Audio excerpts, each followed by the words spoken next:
விட்டீர்கள். நீங்கள் தந்த வரத்திற்கு நீங்களே சரி செய்து கொள்ளுங்கள். நாளைக்கு அடிக்கிறாங்க. பண்ணபடி ஆயிடுச்சு இல்ல.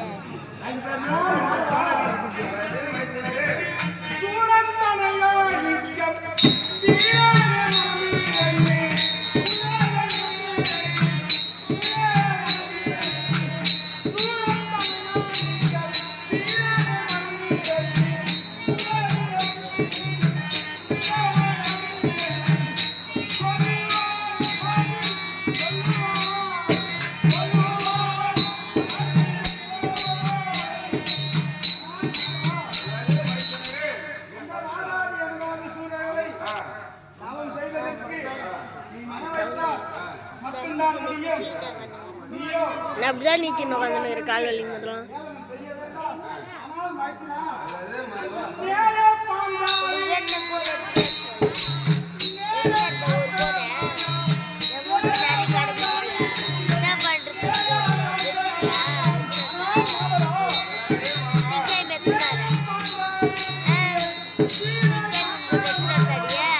நாளைக்கு வருவியா?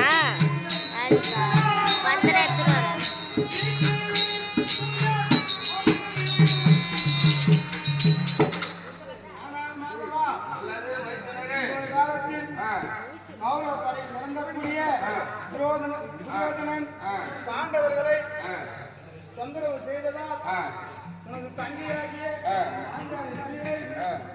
எப்படி ரசித்து போல் முடித்தாயோ அதே போல் இந்த மாதாபி அனந்தாபி சூரர்களை பதம் செய்து இந்த இந்திர தேவர்கள் எல்லாம் ரட்சிக்க வேண்டும். உன்னால் மட்டும் நான் முடியும். ஆகையால் எனக்கு நல்ல யோசனை தருவாய். அவரை வெளி சோதிச்சு போலாம். அம்புலி கொன்றை தும்பை கொன்றை தும்பை அணிவிட்டே பரமனே கேளா எம்பியே எம்பியே இமயமலை வடதிசை தன்னிடுவாயோ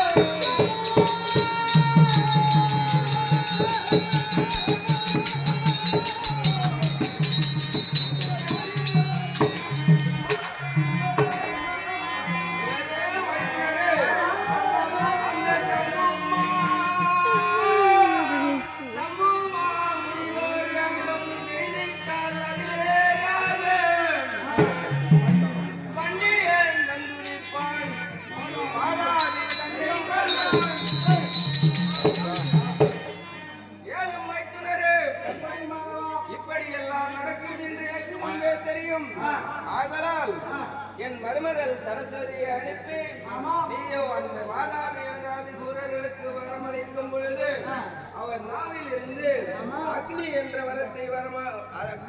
வரத்தை மட்டும் பெறாமல் தடுத்திருந்தேன்.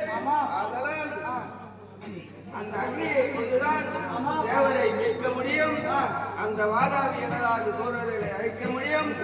ஆதலால் எப்படி என்றால் என் தங்கை பார்வதி காமாட்சியாக உருமாறச் செய்து மகமேர் மலை அருகில் சீல நதி தென்பாகத்தில் ஜம்பு நதிக்கரையில் ரிஷியிடம் சென்று ரிஷி இருக்கின்றார். அவரிடம் உனது மகள் அசேந்தியுடன் சில கணங்களோடு சென்று அந்த முனிவருக்கு ஜம்புமா முனிவருக்கு அசேந்தியை திருமணம் செய்து வைத்து என் தங்கை அந்த அசிவந்தியை திருமணம் செய்து வைத்து ஒரு யாக வேள்வி நடத்தினால் அந்த வேள்வியில் என் தங்கை கழுத்தில் உள்ள செங்கழனி மாலையை யாகத்தை வீசினால் அந்த யாகத்தில் இருந்து என் அம்சமும் முருகம் அம்சமும் சேர்ந்து ஒரு குழந்தை பிறக்கும். அந்த குழந்தைக்கு வன்னியன் என்று நாமதே வைத்து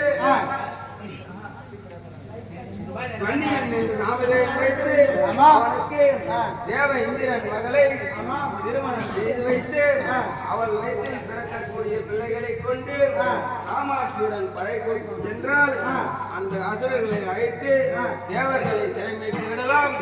அப்புறம் காமாட்சியை வன்னியர்களுக்கு குலதெய்வமாக நிறுத்திவிட்டு பிறகு ஒரு இரவாக வந்து சேர சொல்லி அனுப்புவாய் மைத்துனரே.